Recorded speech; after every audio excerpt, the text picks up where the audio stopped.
la dernière conférence de ce salon VAP Expo, 11e édition ici à Nantes. Et on va dresser sur scène avec vous, grâce à vous, un panorama, une photographie des boutiques de VAP ici en Bretagne et dans le Grand Ouest, connaître un peu leur parcours, savoir aussi d'où viennent ces boutiques, comment elles fonctionnent.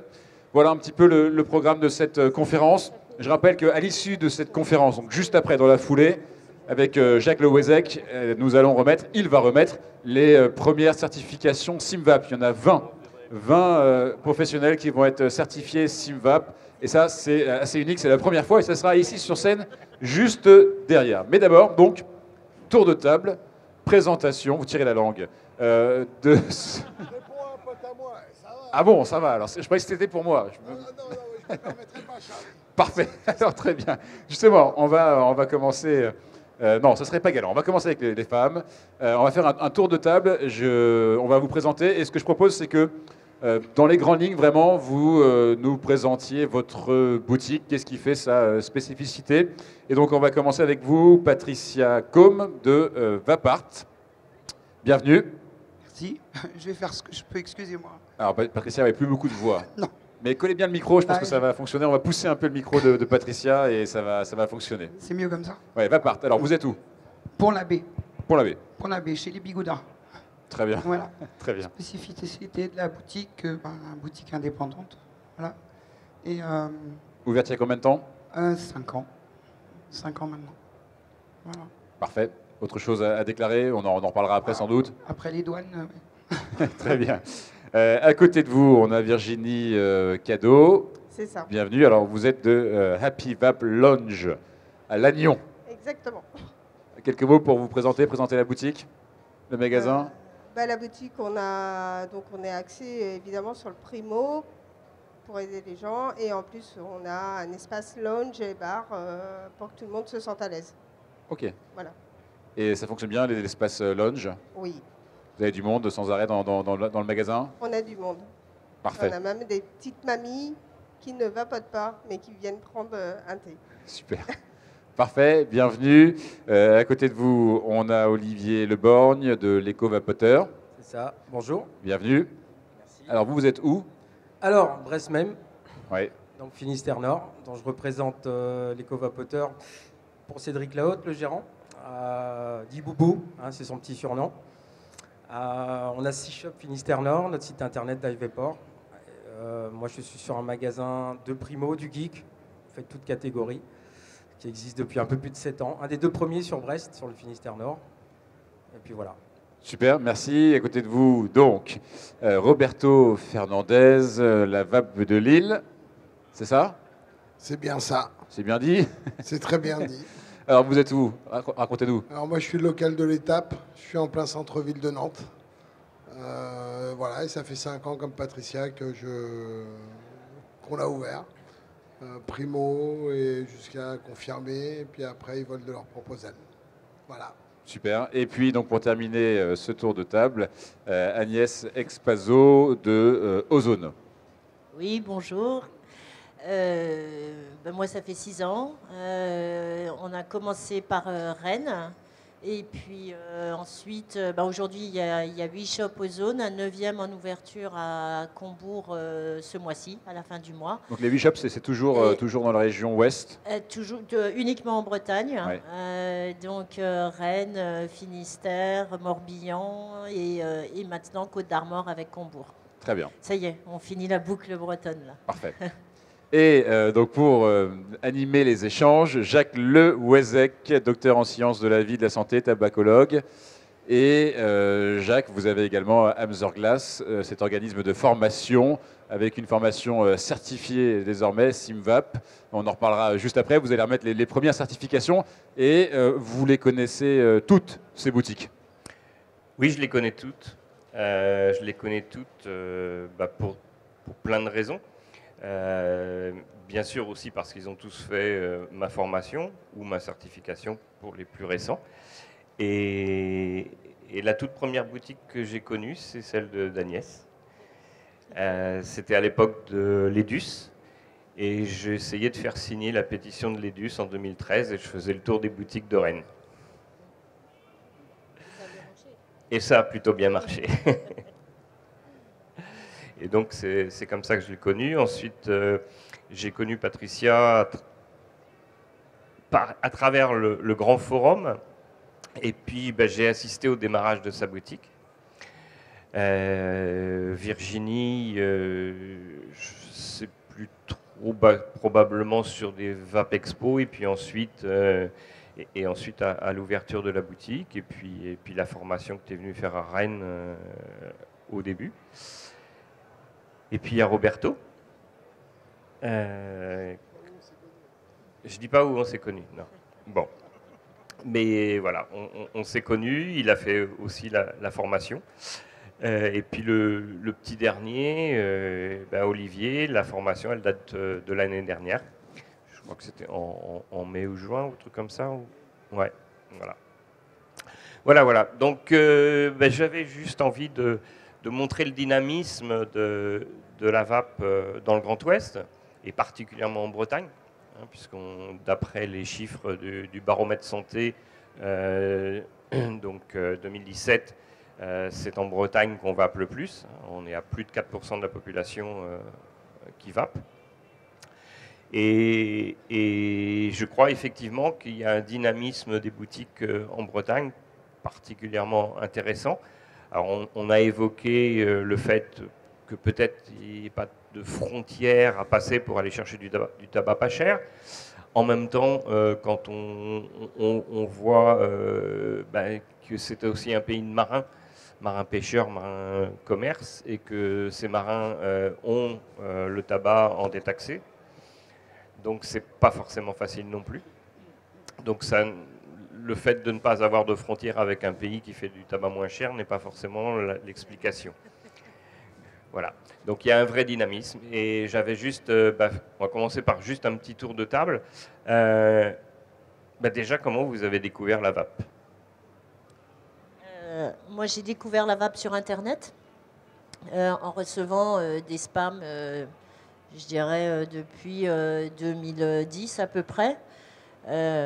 En mettant ces spams de côté au début, et puis petit à petit, en tant que grosse fumeuse, en me disant tiens, peut-être que finalement il y a une solution là-dedans, et puis en achetant mon premier dispositif, et sans y croire, en gardant bien mes clopes dans ma poche pour être sûr de manquer de rien, et puis en découvrant petit à petit qu'en fait ça me permettait de switcher, et j'étais pas contente parce qu'en fait j'avais pas du tout décidé d'arrêter de fumer, je me sentais pas prête, mais je suis passée immédiatement d'un paquet de clopes à 5 du premier jour où j'ai commencé à vaper, et là j'ai commencé à me poser des vraies questions sur mais t'es sûr que t'as toujours envie de fumer? et donc on va dire qu'en un mois j'ai même laissé celle que je me gardais le soir parce que j'y tenais quand même. J'étais toujours fumeuse, j'avais pas décidé d'arrêter. Et après 30 ans de clopes, voilà, et un mois de vape, j'ai complètement laissé les clopes. Et du coup, je me suis posé des vraies questions liées aussi à l'historique que beaucoup de professionnels de la vape ont souvent. C'est que dans leur entourage, ils ont vu partir des gens du tabac. Moi, en l'occurrence, c'est mes 2 parents qui sont partis très jeunes à cause de ça. Et du coup, on se dit, si ça marche sur moi, c'est que ça peut marcher sur tout le monde, parce que moi, j'étais vraiment une irréductible, une gauloise.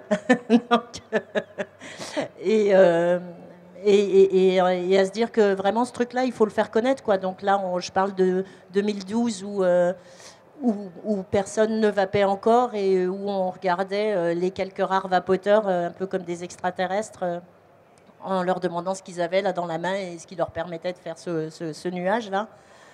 Et je me suis dit, mais c'est incroyable, quoi. C'est un truc qu'il faut absolument faire connaître, diffuser et faire partager au plus grand nombre. Et j'ai monté ma première boutique à Rennes en me disant, ça va être un petit job tranquille vu qu'il n'y a personne qui connaît. Donc j'avais prévu d'amener ma guitare en boutique pour entre deux clients, pouvoir continuer à jouer un peu de guitare et j'ai jamais pu la sortir en fait.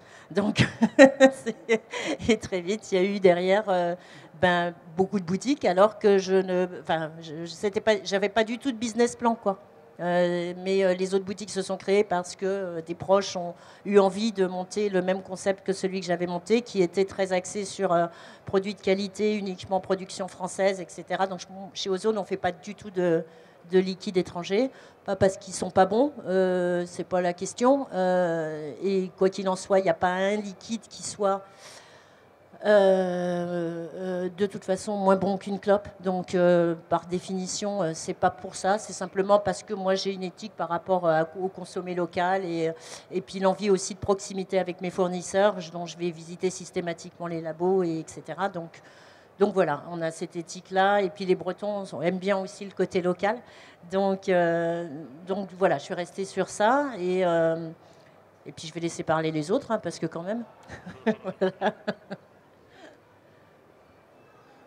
Alors moi j'ai connu la vape de façon un peu bizarre. J'ai fait un infarctus, ouais. J'ai fait un infarctus parce que je fumais 3 paquets de clopes par jour. Alors moi c'était vraiment pas prévu au carnaval que j'arrête. C'est ma cardiologue qui m'a dit tu passes à la cigarette électronique. Et je faisais partie des gens à l'époque qui disaient ce truc ça marchera jamais. Et un peu comme Agnès, je me suis fait avoir, ouais, en me disant ouais, c'est parce que c'est nouveau, ouais, c'est un nouveau gadget, ouais, mais en fait, les jours passent et t'arrêtes de fumer.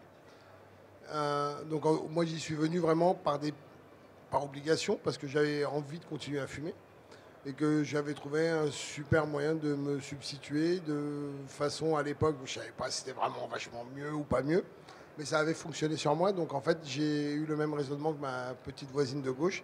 Je me suis dit, merde, ça marche sur moi, gros fumeur. Vas-y, quoi, faut le faire connaître aussi. Et de là est partie l'aventure dans la vape, avec effectivement un gros point commun avec Agnès, et voilà, les fabricants de liquide. C'est vrai que chez nous, c'est pareil, on ne trouve pas de liquide autre que français. Et après, tout s'est enclenché très vite. J'ai connu Jacques. Et puis quand tu fais du boulot de calitoche, ça se répand autour de toi. Et c'est vrai qu'on est arrivé à un moment où les gens venaient, mais voilà, ils poussaient la porte sans vraiment savoir ce qu'ils allaient trouver, si ça allait marcher. Et comme nous, ça avait marché pour nous, c'est comme ça qu'on a développé notre activité. Et voilà, et la vape de Lille est née.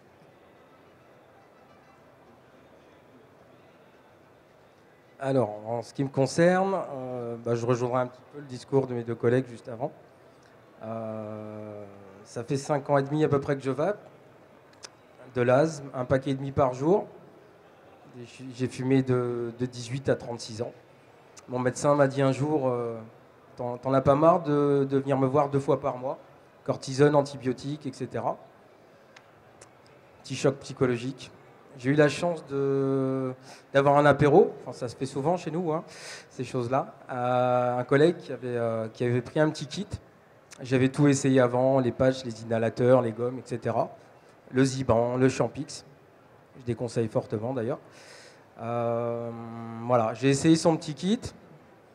Et là, j'ai fait oh punaise, Eureka. Et là, je me dis, j'ai peut-être une chance d'y arriver. Je me suis mis une date psychologique. Donc, dans les 15 jours, je me suis dit, ce week-end-là, je vais aller acheter une cigarette électronique, un petit vaporisateur. Et puis, voilà, je l'achète ce week-end. J'ai fumé ma dernière clope le lundi matin. Fini. Voilà. Et ça fait 5 ans et demi. Au bout de 3 mois, j'étais en reconstructible. Voilà, c'était foutu. C'était foutu complètement. Et voilà. J'ai commencé à travailler là-dedans après très rapidement. Et voilà. Maintenant, je suis sur une super équipe où on fait au mieux sur le conseil parce que c'est vrai qu'on reçoit toute catégorie de personnes, hein, comme vous, de toute façon, sur les shops. Des gens qui sont beaucoup en demande, qui aiment bien savoir justement au niveau des effets, de la conception, comment ça fonctionne aussi. Bon, c'est un peu plus compliqué au niveau du comment ça fonctionne, l'aspiration n'est pas toujours la même.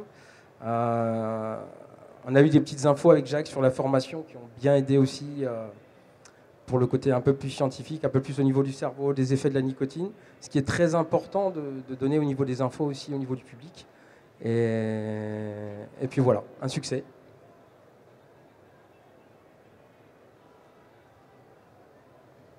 Donc moi, pareil, hein, c'est arrivé. Donc moi, je fumais depuis l'âge de 12 ans, voilà, jusqu'à 36 ans, et 2 paquets par jour. Donc j'étais une bonne fumeuse, quoi. Et ma petite sœur qui me dit: ah, la cigarette électronique en 2013, c'était juillet 2013, voilà. C'est super, ça marche. Ouais, j'ai dit: oui, mais tu fumes 5 clopes, hein. Donc moi, j'avais tout essayé, l'hypnose, pareil, les patchs, Ah bah ça marchait, oui, j'ai arrêté de fumer et j'ai repris autant de fois que j'ai arrêté, quoi. C'est ce que je trouve le plus dur à arrêter de fumer, c'est pas dur en fait. C'est ne pas reprendre qui est compliqué. Et du coup, en septembre, ça m'a pris parce que ma petite sœur, elle me saoulait. Donc j'y suis allée, j'ai été acheter mon paquet de clopes. Normal. J'ai fumé ma clope en allant à la boutique. J'ai acheté mon premier kit. Donc c'était un samedi matin et j'ai dit: bon, voilà. De manière, j'en ai eu pour 70 €, mais de manière, ma cartouche elle coûtait pareil et j'ai dit: bon, en une semaine, ça amortit, quoi. Et au bout de 3 jours, j'avais toujours pas fumé. J'avais retrouvé du goût, de l'odorat. Ça puait chez moi, c'était une catastrophe. J'ai tout lavé. Et là, je me suis dit: merde, ça marche, quoi. Et j'ai toujours pas fumé. Et donc, j'ai trouvé du boulot dans la vape à ce moment-là aussi. Et ça se passait pas très bien. Donc du coup, je me suis dit: pourquoi pas, moi, aider les autres. Parce que si j'ai réussi, après tout, c'est que ça doit marcher quand même. Et voilà, donc avec Stéphane, parce qu'on est 3 associés aujourd'hui. Au départ, on n'était que 2, Stéphane, Olivier et moi. Et on a fait le tour sur Lannion et il y avait plein de boutiques. En tant que consommateur, on ne trouvait pas ce qu'on voulait dedans. C'était pas... il manquait des trucs. Et il y a une boutique qui... Voilà, ils voulaient vendre. Donc on a repris la boutique et on a fait ce que nous, on voulait faire. Et du coup, on s'est agrandi en prenant avec nous une 3e associée. Et donc voilà, maintenant on a un lounge. Et comme ça, c'est très convivial et tout le monde est content parce qu'on peut prendre le temps et de discuter et d'être rassuré. Parce qu'il y a beaucoup de gens qui arrivent qui ont peur, hein, d'arrêter de fumer. Parce que ça fait peur. On ne sait pas ce qu'on va devenir sans notre clope, quoi. Mais ça se passe bien finalement. Enfin, pour moi, toujours.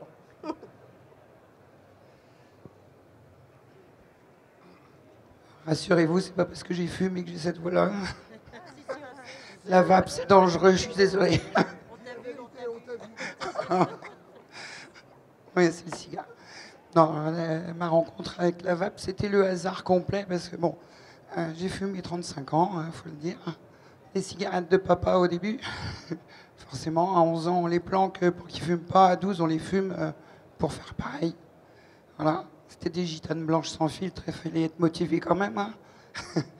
Mais bon, j'ai continué comme ça. Et puis, j'ai fait comme beaucoup d'entre nous. Hein. J'ai enchaîné les tentatives d'arrêt avec divers moyens, voire sans moyens du tout aussi, la volonté. Ça ne marchait pas. Et puis un jour, mon petit frère me dit j'ai arrêté de fumer. J'ai dit bon, très bien. Et je vais le chercher à la gare. Il venait en vacances. Puis je vois une volute de quelque chose s'échapper de sa bouche. Je dis arrête, t'as pas arrêté de fumer. Il me dit si, regarde, c'est une fausse clope. Je dis ouais, c'est ridicule ton truc. Donc, on revient à la maison. Et puis, pour me moquer de lui, j'ai utilisé ça. Il était sur une Cigalike à l'époque. Pour me moquer de lui, j'ai utilisé son truc et je m'amusais à faire des nuages et machin. Et toute la soirée, j'ai utilisé ça. Et au moment d'aller me coucher, puis on était en situation où, à l'apéro, machin, c'est une situation où je fumais 2 à 3 fois plus. Hein. Je me suis aperçu que j'avais rien fumé du tout. Je dis ok, j'essaye ça, mais je fume si je veux. Et donc j'avais toujours mon paquet de tabac avec moi. Et j'ai enchaîné les jours, les uns après les autres. On verra demain. On verra demain. Et j'ai enchaîné les jours comme ça depuis 7 ans. L'idée d'ouvrir une boutique, elle est née quasiment en même temps parce que parce que ben, j'allais beaucoup à l'information à cette époque-là. Je trouvais bizarre qu'un engin que je qualifiais d'engin pour geek évaporé à l'époque, je trouvais ça ridicule, hein, voilà, marche aussi bien sur quelqu'un comme moi qui avait décidé de ne plus arrêter de fumer, parce que je n'y arrivais pas. Voilà. Et il a fallu que je démonte les choses. Je pense que quelque part, il faut qu'on ait eu tous cet esprit de curiosité, d'avoir une curiosité un peu piquée, de se dire, si ça a marché sur moi, il faut que je trouve comment ça marche pour que ça marche pour les autres. Et c'est là où j'ai commencé à démonter tout un tas de trucs. Voilà. J'ai commencé par refaire mes résistances de T2 pour remplacer le coton, la fibre, le silica par du coton, refaire la résistance. Donc j'ai fait péter 2-3 zigots dessus. Hein. Et puis je suis passé au reconstructible. Donc en gros, novembre, je me mets à la vape. Décembre, je refais mes résistances. Janvier, je me fais mes liquides. Et puis je démonte tout ce qui me tombe sous la main pour reconstruire, évidemment. Et puis pendant ce temps-là, je monte mon projet de boutique qui devait être placé sous le même signe de passion, en fait. Et j'ai 2 passions dans ma vie, maintenant en tout cas. C'est l'art, parce que je suis artiste plasticienne aussi. L'art et la vape. Et donc Vape est né comme ça, en me disant, avec tous les outils que j'ai sous la main, en information, donc le gros forum a fait partie de ma source d'information et de ma source de, comment on appelle ça, d'esprit critique aussi. C'est-à-dire qu'il faut garder en tête d'où vient l'information et savoir la décortiquer aussi pour pouvoir la transmettre correctement. Voilà. Et donc jour après jour, maintenant en boutique depuis 5 ans, je m'occupe de mes marins pêcheurs qui sont à 3 paquets de clopes par jour.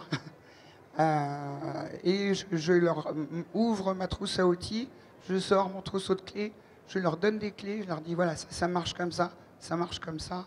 C'est des clés, vous en servez si vous voulez. Et si vous en servez, ça marchera. Ça va ouvrir de toute façon de toutes les portes qui mènent ensemble vers la liberté. Voilà. Merci pour ce témoignage. Donc, vous avez tous fait ma formation d'origine. Patricia a été une pionnière. Il y avait eu une petite équipe de Montpellier, Nicotech, qui avait fait la toute première formation.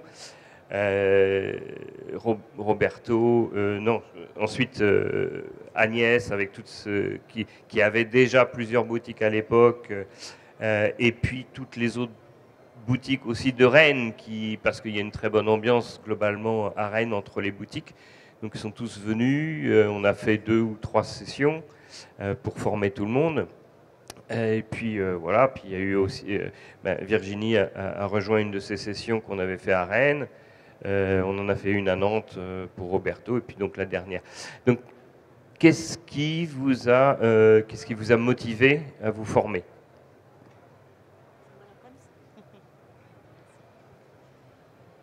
Évidemment, ce qui nous motive, comme disait Patricia, c'est-à-dire qu'à partir du moment où on vape et où on trouve tellement peu d'informations, que ce soit dans les médias ou du côté du secteur médical ou du côté institutionnel, on a un devoir de curiosité et un devoir de chercher l'information partout où elle peut se trouver. Et à partir du moment où toi en plus je te connaissais du fait que tu venais dans ma boutique à Rennes, à partir du moment où un docteur en sciences spécialiste de la nicotine s'intéresse au sujet et vient proposer de partager ce qu'il sait sur l'addiction et sur le schéma et le chemin que parcourt la nicotine dans notre organisme et tout ce que cela implique, à partir du moment où tu nous as proposé une formation pour qu'on comprenne bien ces mécanismes, c'était évident que pour nous que c'était intéressant de le savoir. et de prendre cette information qui venait forcément compléter tout ce qu'on savait déjà et tout ce qu'on avait déjà acquis par l'expérience et la pratique quotidienne dans nos shops. Donc voilà, toute formation est intéressante et bonne à acquérir, d'autant que, encore une fois, dans le secteur de la vape, elles sont très peu nombreuses, très peu disponibles, et que tu as fait partie avec Forvap, puisqu'il y avait Forvap et mes équipes aussi avaient fait les formations Forvap. À part Forvap, il n'y avait que toi comme formateur.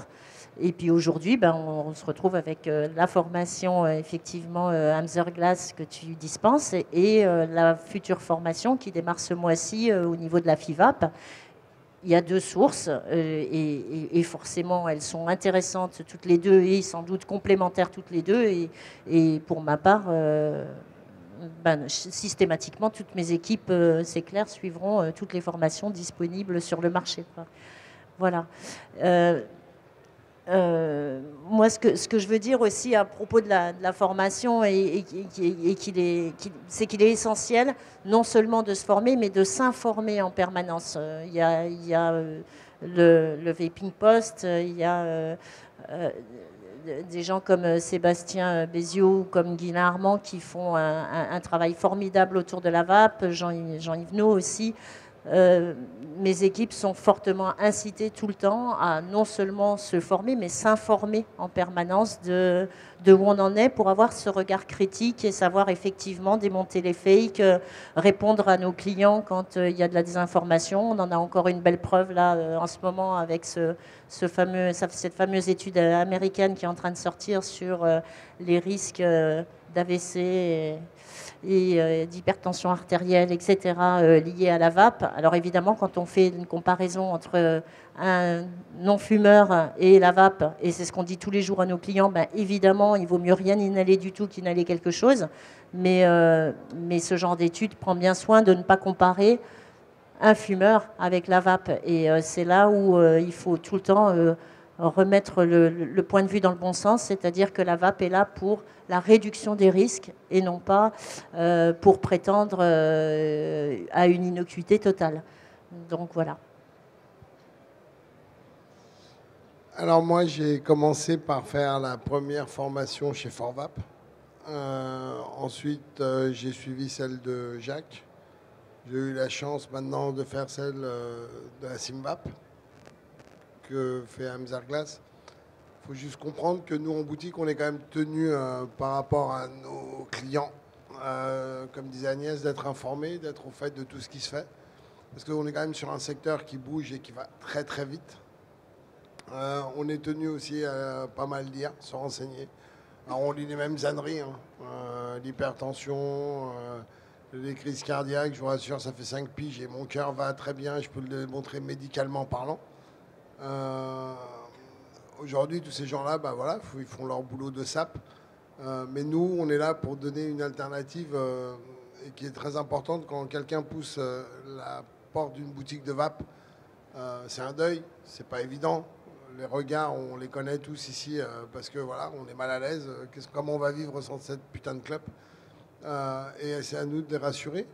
Le fait d'avoir fait la formation de Jacques comme Forvap et comme celle à venir, parce que voilà, elles sont toutes bonnes à prendre, nous permettent tout le temps d'être à la pointe, donner les meilleurs conseils et de pouvoir vraiment accompagner les gens. Parce que voilà, tu vas voir l'hypnotiseur, ça marche, il te prend 100 balles, il ne te revoit pas, quoi. Ça marche, c'est bien, ça marche pas, ça marche pas. Moi, à titre perso, on m'a foutu du géranium dans le globe de l'oreille, je continue à fumer. Voilà. Et c'est un tabacologue nantais.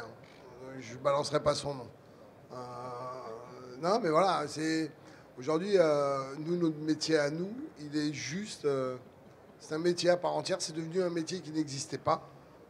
C'est devenu un secteur dans lequel on nous espionne, on nous regarde comme si on était des malades, mais on n'est pas plus malades que les autres.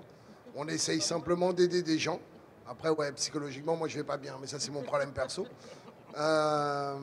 On essaye simplement d'aider les gens. Ce qu'il faut bien comprendre, c'est que nous, on ne fait qu'améliorer la qualité de la vie de la personne en lui donnant une autre alternative et une alternative qui marche, qui fonctionne, même si ça embête ou enquiquine pas mal de monde. Et il faut garder la foi. Après, c'est vrai que pour l'Ouest ou le Grand Ouest, on a la chance quand même de quasiment tous se connaître. Donc en fait, des clients vont aller de chez moi, chez Agnès, ou chez Patricia, ou chez Virginie. Et c'est juste des échanges de ouf, où tu es même surpris, mais quand tu sais que ça vient de telle boutique, tu sais aussi qu'on a connu les tout débuts, parce qu'on dirait presque une EHPAD, quand tu regardes bien le truc, ça fait 5-6 ans, quoi. On est des dinosaures. Donc en fait, cette avancée, on la doit à tous ces gens-là. Excusez-moi, c'était pas prévu, je suis parti en couille. Voilà. Et les formations, ouais, faut encourager toutes les boutiques à y aller. Que ce soit la CIVAP, que ce soit celle de la FIVAP, on s'en fout. Formez-vous, formez votre personnel, parce qu'en fait, on va pouvoir donner la bonne info à l'utilisateur, et ça, c'est souvent ce qui manque. Et ces infos-là, c'est quand même juste nous de leur donner, de les rassurer, de les accompagner. Voilà. Donc ouais, de mon côté, je dirais que au niveau de la formation qu'on a suivie avec Jacques, parce que maintenant on est une équipe de, en comptant les boss, on est 12, 12 sur 6 shops. C'est important de donner les bonnes infos. On le faisait déjà à la base. Maintenant, quand des personnes viennent en shop avec comment dire, des petits doutes, en disant oui, mais on a vu ça dans tel journal, on a vu ça sur Internet, des bullshit qui traînent de partout, ça fait un certain temps qu'on les connaît. Voilà, on se permet de leur dire, ouais, mais non. Nous, on connaît quand même le sujet. On est sur un nouveau produit, mais qui a quand même un certain recul maintenant, qu'on utilise, nous tous aussi, depuis un certain temps. Voilà, on est là sur la réduction des risques. On vous explique le processus, comment ça fonctionne, le pourquoi du comment, les effets que ça peut avoir, c'est-à-dire qui sont nuls, on peut le dire. Hein. On a un devoir de donner les bonnes informations, c'est ce que j'essaie de faire aussi tous les jours, avec des gens parfois réticents, on le voit tous, hein, de toute façon en magasin. Certains sont en plein SOS quand ils viennent nous voir, c'est vraiment, j'ai envie d'arrêter de fumer, help, j'y arrive pas, qu'est-ce que vous pouvez faire pour moi? Donc, il était presque, c'était logique qu'on suive cette formation que tu as mis en place. De par notre expérience et ce qu'on a pu apprendre en plus, c'est rassurant. C'est rassurant pour des gens qui ont du mal à quitter cette addiction, cette dépendance qui est vraiment quand même relativement importante. Et le fait d'aimer notre travail, d'aimer la vape, déjà c'est quelque chose de très fort. Je pense que voilà, quelqu'un qui vient en magasin, qui voit un vendeur qui pourrait vendre de la vape ou autre chose, ben voilà. Pour moi, il y a un souci déjà tout de suite. Maintenant, chacun a son principe, sa façon de fonctionner. Moi, je fais ça parce que j'aide aussi les gens à arrêter de fumer. C'est une des raisons principales pour laquelle j'ai commencé dans ce domaine. Aussi, oui, parce que ça a fonctionné sur moi, qui pensait, tiens, mais je vais galérer des années, j'y arriverai peut-être pas à arrêter cette saloperie. Voilà. Voilà, maintenant, ça fait plus de 5 ans que je m'éclate et que, voilà.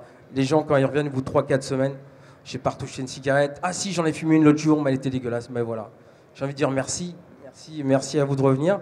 Et puis voilà, c'est vrai que les gens qui voyagent, qui circulent, qui vont sur des shops un peu partout, c'est vrai qu'on commence à se connaître. Et voilà, on donne les bonnes infos, on a les mêmes raisonnements. Les gens nous donnent de la crédibilité en plus. On leur dit, ouais, non, si vous avez vu ça, vous avez lu ça, attendez, vérifiez vos sources, hein, c'est super important. Si on vous dit les choses, c'est pas pour rien.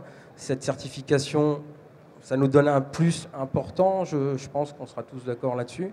On est dans un monde aujourd'hui qui est vraiment spécial, où beaucoup de fausses informations circulent également, qui est en constante évolution. La vape, ça continue à évoluer aussi. Donc oui, on a un devoir d'information pour nous-mêmes, pour les autres. On se fait des mages régulières et c'est vraiment très important de le faire. Beaucoup de secteurs d'activité de vente de détail, parce qu'on est sur de la vente de détail, Donc, pas forcément besoin si on est de se mettre à jour, ou alors sur des nouvelles collections, si on est dans les fringues, ouais, voilà. C'est pas exactement la même chose. Autant il y aura des nouveautés qui sortent tout le temps sur la vape, ça c'est énorme. C'est vrai qu'on a beaucoup de choses qui sortent, mais c'est vraiment spécifique à notre domaine. Et le client reconnaissant qui a arrêté de fumer, qui vient en magasin, voilà, je sais que je fais une allergie au propylène, j'ai de l'âge, voilà, qu'est-ce que vous pouvez faire pour moi? Je viens, je suis au pied du mur, voilà, on me dit je vais pas tarder à choper un cancer ou une maladie vraiment très très grave, je viens vous voir. Bon, ça c'est humain, pour moi, voilà, l'humain il vient au pied du mur, il change ses habitudes. Arrêter de fumer, c'est changer ses patterns, c'est changer ses habitudes. On est là pour les aider à ça. Nous, on l'a fait. Ils sont tous différents. Ils sont vraiment tous différents. C'est vraiment quelque chose de personnel.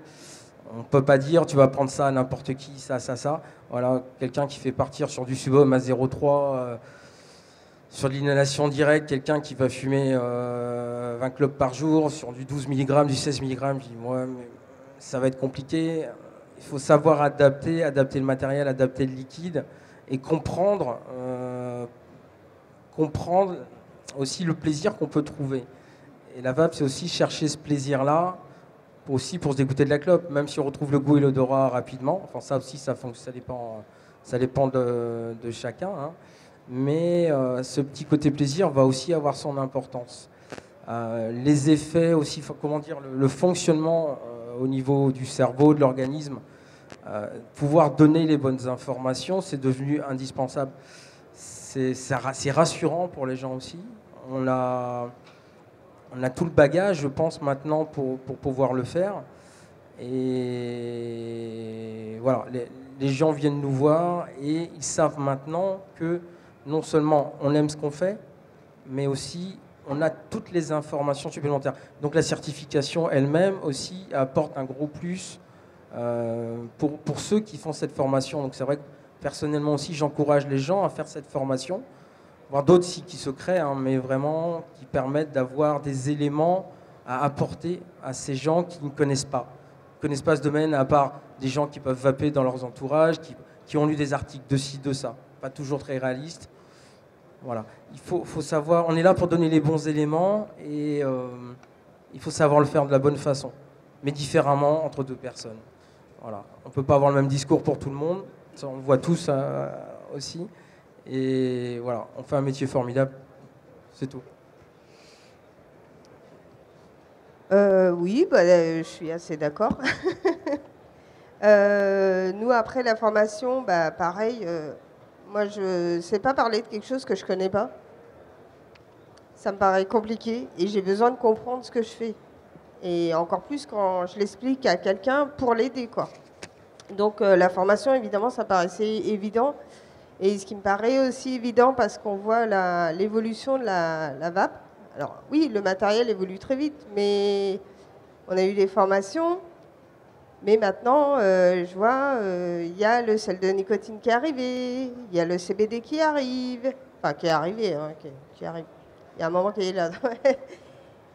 Donc oui, il faut de la formation, mais il faut de la mise à niveau régulièrement aussi. Parce que nous, on en a besoin, mais pour nos clients surtout. Évidemment, pour les rassurer.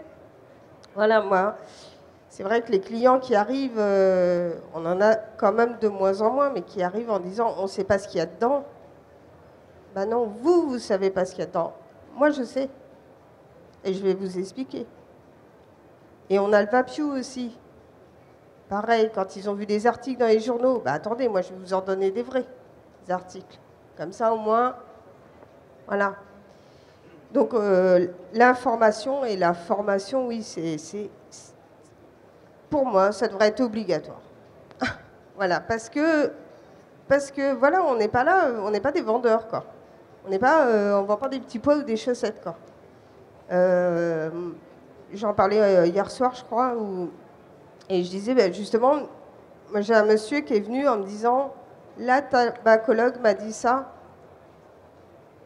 est-ce que vous confirmez? Et là, j'ai dit, yes. Un client qui me demande si je confirme ce que dit le tabacologue. Là, j'étais contente, quoi. Ça change du discours. C'est pareil, c'est aussi dangereux que la clope. Ouais. Donc voilà, ça avance doucement, mais ça avance. On va y arriver. On va y arriver. L'histoire de la formation, ça me paraissait évident. C'est-à-dire que quelle que soit l'activité que j'ai pratiquée, j'ai toujours essayé de chercher à rendre légitime le discours que je pouvais avoir. Alors le rendre légitime, d'abord en passant une information qui est fondamentalement exacte, mais aussi en montrant. Il faut qu'il y ait quelque chose de physiquement visible pour légitimer ce que je suis en train de dire. Et quand j'ai fini la première formation, donc il m'a été délivré mon petit certificat de fin de formation que j'ai bien évidemment affiché au mur derrière moi quand je fais tester des liquides et que je m'occupe de quelqu'un, de faire arrêter de fumer.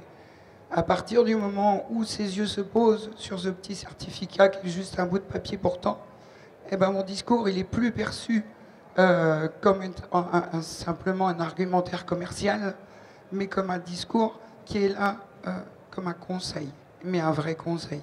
C'est-à-dire que la personne échange tout à fait de lunettes pour me voir et m'entend d'une autre façon. De la même façon que quand dans une autre vie j'ai été CPE, il me paraissait normal et évident de passer mon brevet de secourisme, Croix-Rouge et Sécurité civile, parce que juste j'avais affaire à du public. C'était pas du tout obligatoire, mais pour moi c'était évident. Alors de la même façon que j'ai eu cette curiosité-là, de façon empirique, on va dire, de comprendre mon métier pour pouvoir le transmettre un petit peu à chaque personne qui vient me voir, ben, il fallait que ma parole soit légitime. Et de ce fait-là, le fait qu'on n'ait pas besoin, qu'on n'ait pas le droit de faire de publicité, moi, ça ne me fait pas grand-chose. Parce qu'à partir du moment où vous faites arrêter quelqu'un de fumer et que cette personne sait que vous êtes professionnel, entre guillemets, eh ben, la publicité, c'est vos ex-fumeurs qui vous la font. La certification, mais c'est simplement la suite logique. C'est-à-dire que si j'exerce un métier pour lequel je me suis formé, eh ben, il faut que ma profession soit reconnue au-dessus.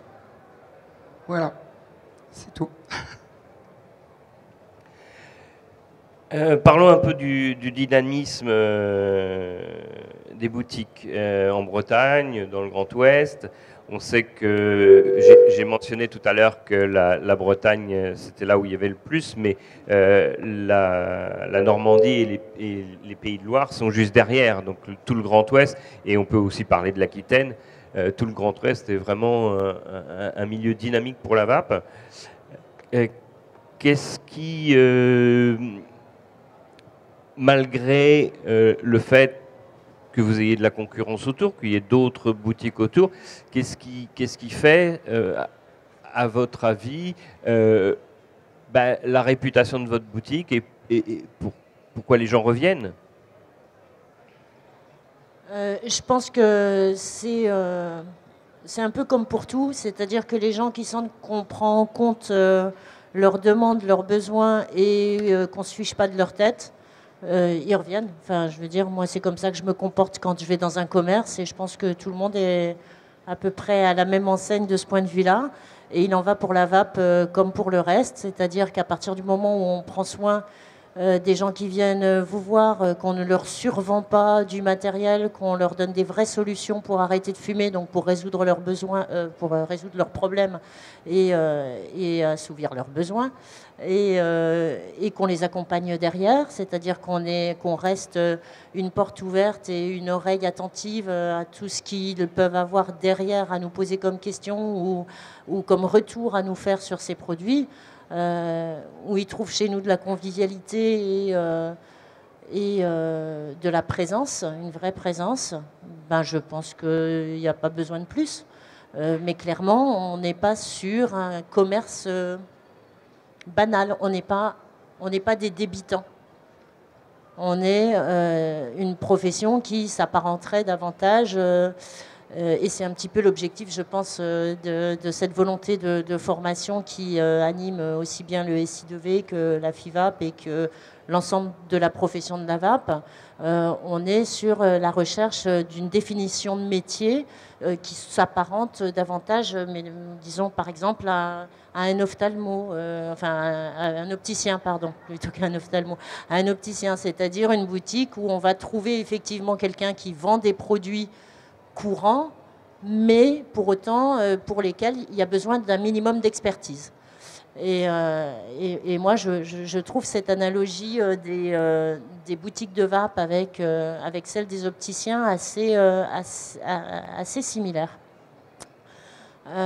Et je souhaite vraiment qu'on arrive effectivement à cette reconnaissance-là de nos métiers, à savoir que ce ne sont pas des débitants de fioles, ni des débitants d'accu, mais bien des gens qui ont un savoir-faire, un savoir-être et un savoir accompagné qui est très spécifique et qui ne s'improvise pas.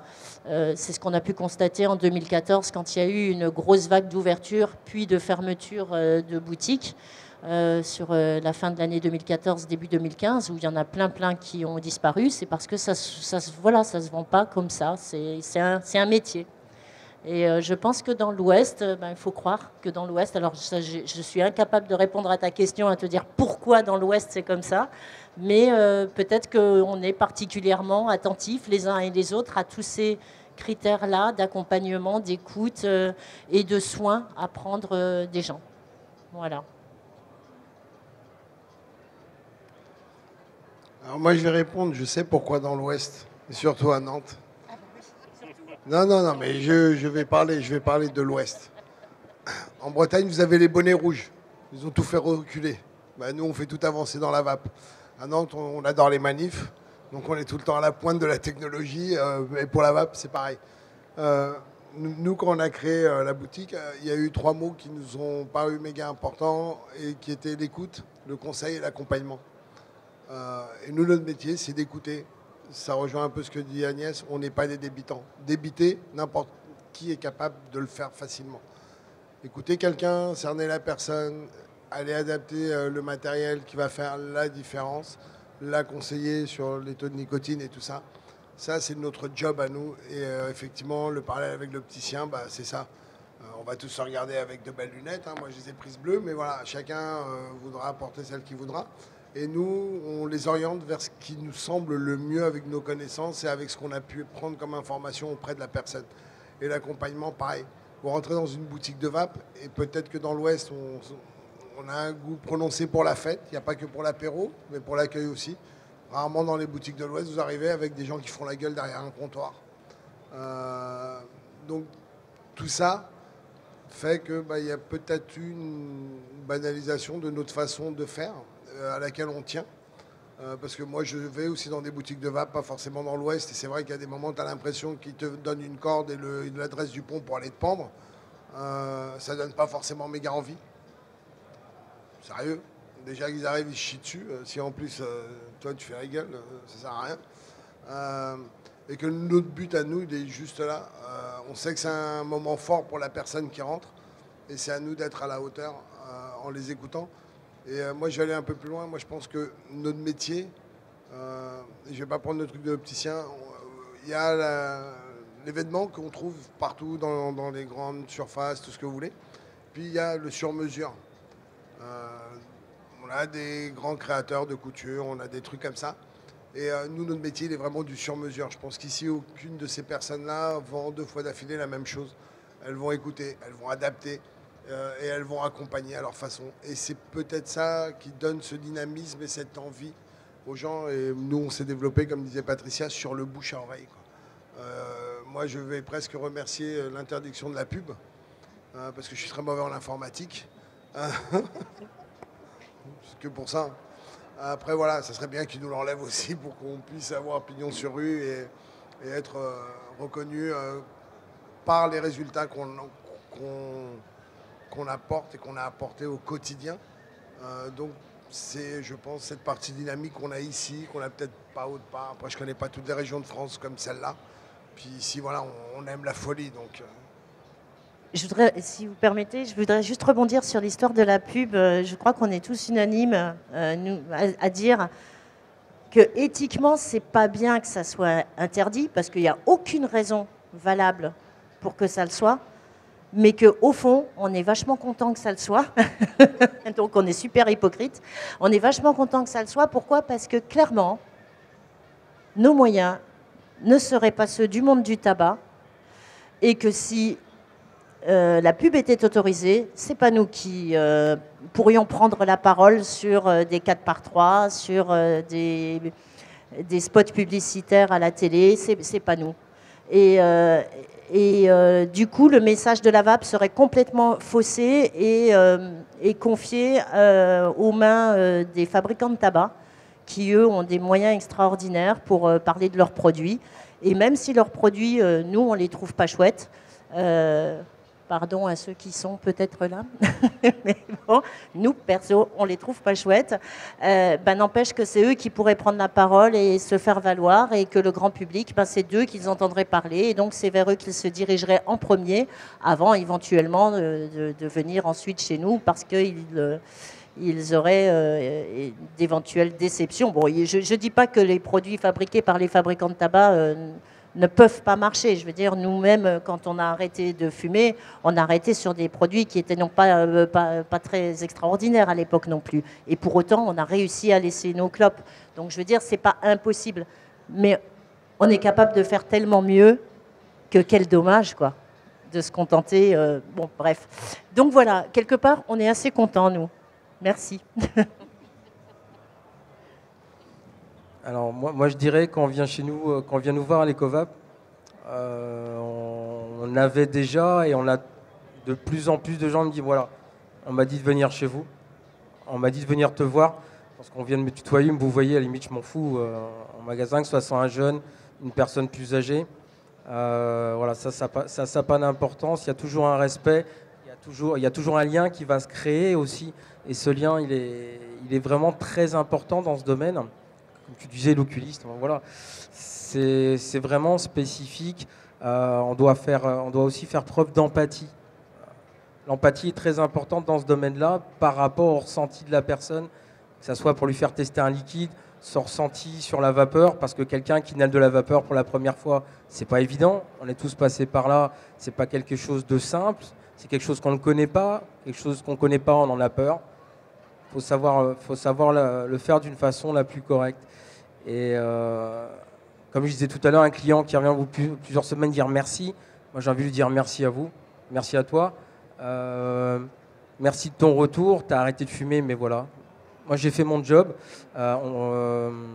Qui viennent me voir moi ou les collègues autour, ça n'a pas vraiment d'importance parce que tant que la personne, je reviens sur la notion de plaisir, sa santé peut s'améliorer très rapidement. Au bout de 3 semaines, il y a des gens qui disent voilà, j'ai récupéré mon goût, mon odorat, je me sens mieux, j'ai arrêté ce médoc-là pour telle ou telle raison, je sens plus cendrier. Ben voilà quoi. On a un certain choix de liquide en magasin.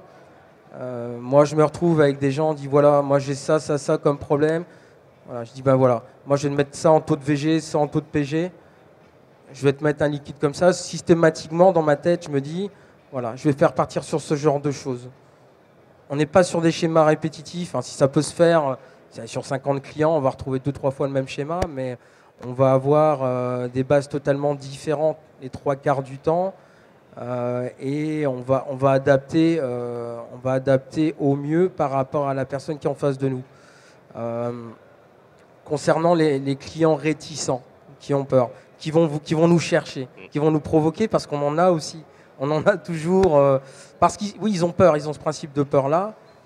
Il faut savoir user d'humour et puis avoir le sourire. Ces derniers temps, on a des gens qui viennent. J'ai un nouveau collègue depuis quelques mois. Quand il rentre en magasin, on est pété de rire. Mais voilà, mais c'est quelque chose aussi de super important.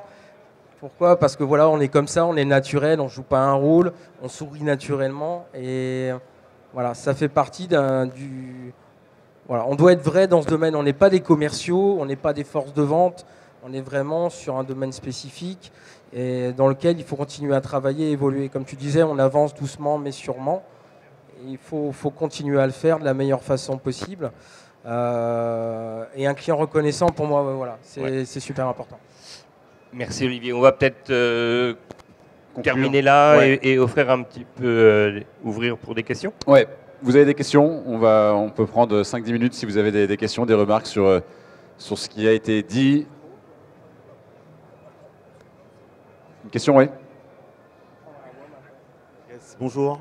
Moi, j'ai une question assez naïve et très commerciale. En fait, j'aurais voulu savoir en fait votre positionnement versus les buralistes qui peuvent éventuellement être des concurrents par moment, mais qui peuvent aussi proposer des systèmes un peu plus simples de gros industriels qui permettraient à des gens de rentrer dans la vape de façon facile et de derrière passer peut-être éventuellement comme client chez vous.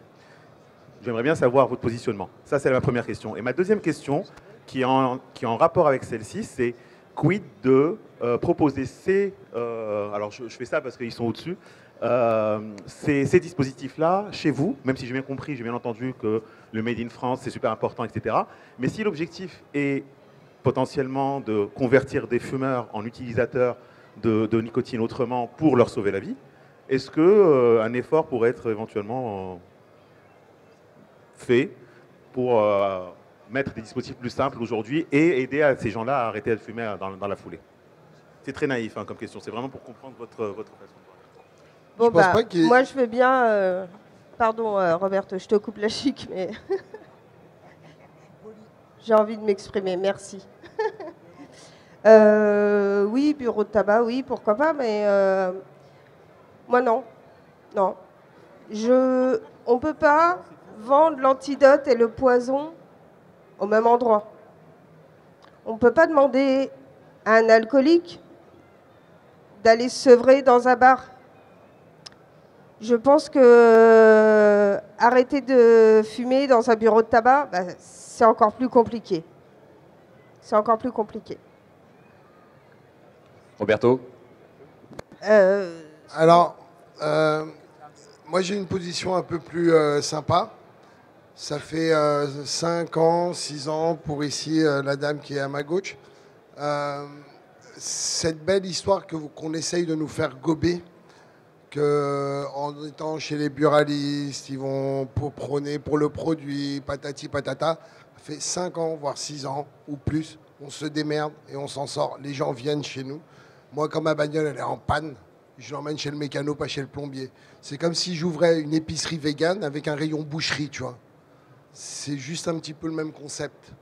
Je pense que nous, et attention, notre combat n'est pas le buraliste. Notre combat, c'est le tabac. Et ça, il faut bien que ça soit un message clair. Le buraliste, en tant qu'être et professionnel, est un commerçant. Il a choisi de vendre un produit qui s'appelle le tabac. Et nous, notre combat ici, à toute la belle brochette de tête de con de l'Ouest, c'est le tabac. C'est pas le buraliste. Moi, le buraliste, j'y vais, je bois un café, tu vois. J'ai fait sa vie, il fait ce qu'il veut. Maintenant, qu'ils viennent mettre des produits en nous faisant croire à nous que ouais, parce que Jacques il est sympa. Mais attends mec, moi ma femme elle m'envoie chier le matin, j'arrive, je lui dis donne-moi la malbiche là. Et vas-y, c'est parti. Tout ça est bien rodé, hein. Faut juste prendre de la hauteur. Nous, voilà, tu rentres dans nos boutiques de vape, il n'y a pas de trucs aux effigies des... Bon, maintenant c'est paquet neutre, hein. J'ai trouvé plus sexy qu'un doigt de pied mort, tu vois, avec le code, son nom, c'est dégueulasse. Après, c'est pas moi qui ai décidé de ça. Mais voilà, nous, l'ennemi, c'est le tabac et pas le buraliste. Que les choses soient bien claires. Et la vape doit rester dans ce que fait Agnès, dans ce que fait Patricia, dans ce que fait Virginie, dans ce que fait le monsieur, dans ce que je fais, et bien d'autres professionnels. Que les choses soient claires. Chacun à sa place. Complément de réponse, rapide. Vas-y, rapide. Rapido. Moi, je vois, j'ai un bar tabac à 50 mètres du shop. Il fait des liquides. Ça a changé de propriétaire il y a 1 an et demi. Elle ne faisait pas de vape parce qu'on était là depuis un certain temps, on se connaissait bien. Je m'entends très bien avec le nouveau. Il fait un petit peu de liquide, je ne citerai pas de marque, on n'est pas là pour ça. Il vend des liquides, il ne vend pas de matériel, ça ne l'intéresse pas. C'est juste un plus qu'il va apporter dans son commerce. Voilà, on revient sur le principe de commerçant. Si quelqu'un a vraiment envie d'infos, qui a besoin de savoir ce que c'est vraiment la cigarette électronique, a envie de s'y mettre, va venir nous voir. On fait pas le même, voilà, c'est pas le même métier. Là, pour beaucoup de buralistes, c'est un plus. C'est une petite manne financière qu'il va avoir. Il va pas, certains, je dis pas certains, vont avoir un côté passionné, hein, parce qu'il y a des buralistes qui aiment la vape, qui vapent depuis des années, qui s'y mettent, qui s'intéressent vraiment au sujet. C'est très bien, c'est une bonne chose. Comme tu disais, le problème, c'est le tabac. C'est pas le buraliste. Voilà, chacun son métier. Voilà, je suis super d'accord avec toi. Olivier, moi, je voudrais bien rebondir sur ce que tu viens de dire. En fait, aux buralistes qui se mettent à vendre de la vape, on applaudit à deux mains et on a juste envie de leur dire, mais pourquoi, gars, tu vas pas au bout? Pourquoi tu décroches pas ta carotte et pourquoi tu ne deviens pas une boutique de vape? Parce qu'à partir du moment où tu laisses tomber le tabac, où tu dis que ouais, le tabac, c'est pas chouette, pourquoi tu continues d'en vendre? Un autre collègue à toi le fera. Donc laisse tomber, vas-y, engage-toi vraiment. La fédération des buralistes a tendance à présenter la vape comme un levier de croissance. Nous, la vape, ce n'est pas un levier de croissance. C'est une question de survie, de réduction des risques, de sevrage tabagique. On parle de survie. On parle d'améliorer les conditions de vie des gens, pas d'un levier de croissance pour nous permettre de continuer de faire tourner notre commerce. Voilà. Merci. Une autre question, remarque? Pas d'autres questions. Merci, merci à vous pour ces témoignages. Merci Jacques. Tu restes là, et peut-être une partie aussi reste là parce que on va maintenant remettre pour la première fois ici à Vapexpo, première fois en France, première fois au monde même, on va remettre 20 Première fois dans l'univers. Dans l'univers, dans la galaxie. On va remettre 20 certifications, les 20 premiers certificats SimVap. C'est maintenant sur scène avec toi Jacques et merci donc à vous. Merci beaucoup. Alors Jacques, j'ai un micro. J'ai un micro. Alors, qu'est-ce qui se passe? Un mot sur ce que tu vas faire maintenant. Tu vas remettre 20 certificats. À quoi ils correspondent ces certificats et à qui vas-tu les remettre? Non, c'est le mien. Alors,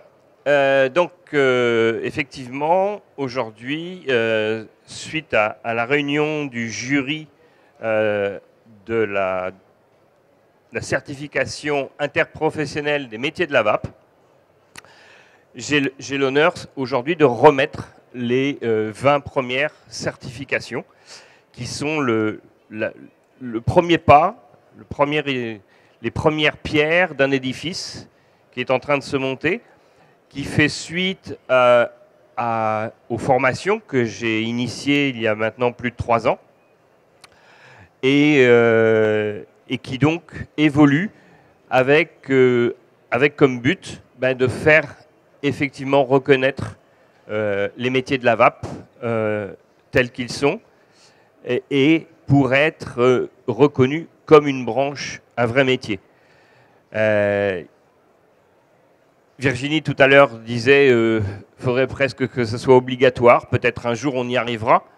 En tout cas pour l'instant c'est ceux qui ont envie de le faire. Et ceux qui l'ont fait sont des pionniers, quelque part. Donc voici le logo de la certification. Vous pouvez trouver tous les détails concernant cette certification, mais aussi ma formation initiale qui reste disponible et qui représente en fait l'équivalence du premier module de la certification, puisque cette certification se déroule en 3 modules, donc 3 journées de formation de 7 heures, validées par des réponses à des questionnaires, et ensuite le jury de la certification se réunit régulièrement, étudie les dossiers des candidats. Donc ce n'est pas simplement l'évaluation qui est faite au moment de la formation qui est prise en compte, mais l'ensemble du dossier de chaque candidat. Et cette certification donc, a vu le jour comme nous l'avions annoncé et comme nous l'avons signé avec le SI2V par cette convention de partenariat que nous avons signée ensemble. Et donc, nous avons entamé le processus de reconnaissance de la certification avec la nouvelle mise en place d'un nouvel organisme qui s'appelle France Compétences. Donc notre dossier, pour l'instant, est accepté et nous sommes dans le processus de reconnaissance de ces certifications. Et pour obtenir cette reconnaissance, il faut aussi, d'ores et déjà, certifier les personnes. C'est ce que j'ai commencé à faire. C'est ce que nous avons commencé à faire, puisque nous serons maintenant 4 formateurs. Ces 4 formateurs, ben, ils doivent être là. On va les citer. Hein? Donc il y aura Françoise Godel, psychologue et tabacologue, responsable du site Je ne fume plus. Il y aura Patricia Combe, responsable de la boutique Vapart. Et il y aura Michael Amoudi, que j'ai vu hier. Voilà, qui est là, qui est étudiant en tabacologie et qui travaille actuellement pour ce CDS Lab. Donc il y aura participation de professionnels de la vape, de professionnels de l'arrêt du tabac. Et donc, ben, voici les noms des 20 personnes qui ont satisfait aux critères d'évaluation de la certification SIMVAP dans l'ordre dans lequel ils ont été faits. Donc la toute première candidate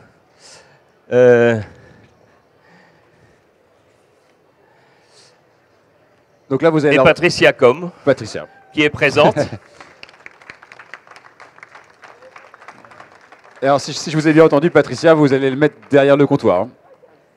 Juste derrière, au niveau du visage ici. Oh, très bien. Cette remise tient compte de la chronologie. Donc le second candidat à l'avoir obtenu, c'est monsieur Roberto Fernandez. Bravo. Qui l'a obtenu le même jour que monsieur Michael Amoudi.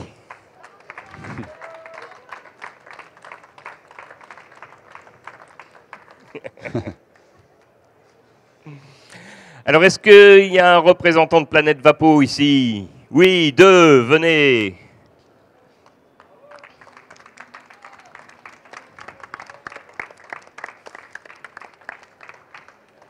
Donc, monsieur Benjamin Chauvat.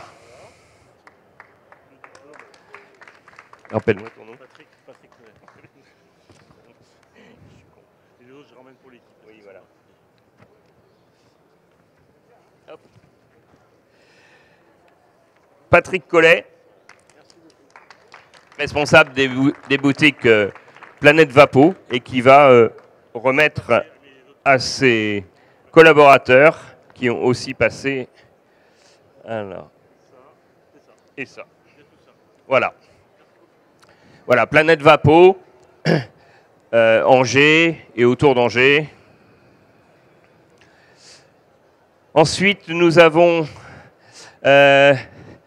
Madame Virginie Cadeau, à qui je vais remettre aussi le certificat de Stéphane Olivier. Et puis la troisième, ah.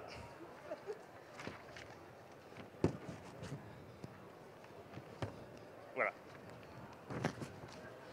La troisième personne de Happy Vape Lounge, Edwina Astier.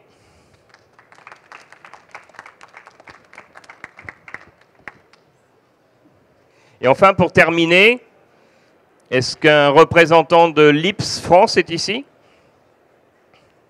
Lips France est demandé sur le plateau. Lips France. Monsieur Cédric Mérino Riocher est demandé sur le plateau télé.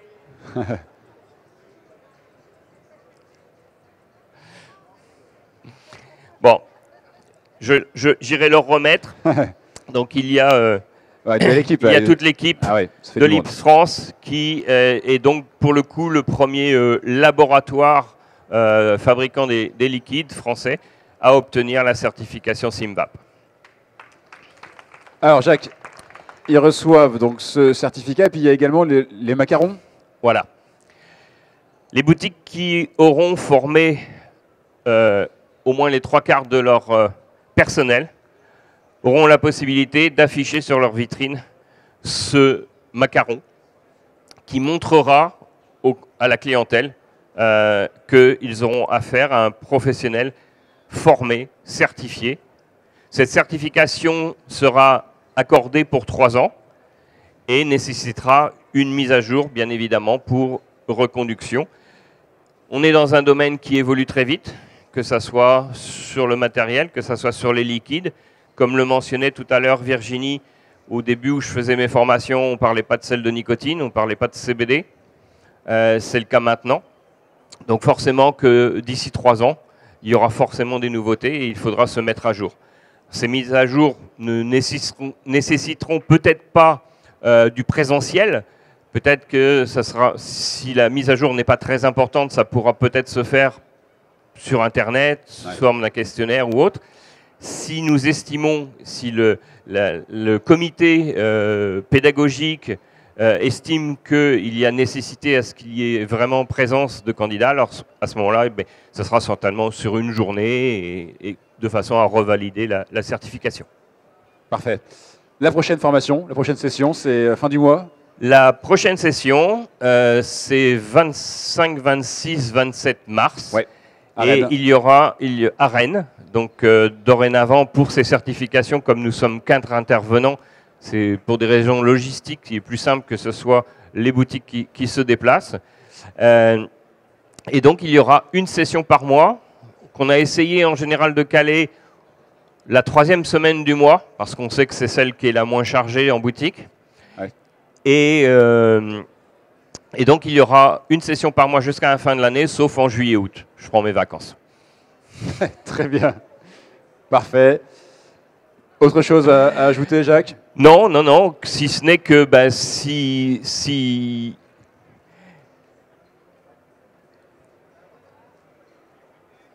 Ah! Alors, monsieur le président du SI2V me rappelle un détail important, puisqu'il est dans notre accord de départ. Bien évidemment, les boutiques ou les professionnels qui sont adhérents au SI2V auront une priorité pour le passage dans les certifications. Bien sûr. Mais cette certification, bien évidemment, reste ouverte à tout le monde. Donc, sauf aux buralistes, oui, ça. C'est mieux de le dire, c'est vrai. Voilà. Non, non, ça c'est... Effectivement, j'estime, comme il a été dit tout à l'heure, qu'il y a un moment dans la vie où il faut savoir faire des choix. Parfait. Merci Jacques, bravo à vous tous. Donc on a voilà, les 20 premiers certifiés. C'est le début d'une belle aventure. Prochaine session de formation, donc Jacques l'a dit, c'est le 25, 26 et 27 mars. Et pour ça, donc, vous allez sur le site Amzerglass. Exactement, vous allez sur le site amzerglass.com et vous avez toutes les informations, comment s'inscrire. Oui. Oui, tout à fait. Il y a une prise en charge par les OPCA, c'est ça? Oui, voilà. C'est dès l'instant où on est dans la formation professionnelle continue, il est bien évidemment possible de faire prendre en charge ces formations. Une partie. En partie, jusqu'à présent, c'est même en totalité. Ah ouais, ok. Donc, en partie ou en totalité du coût de la formation. Génial, merci beaucoup. Merci à vous d'avoir assisté donc à cette remise.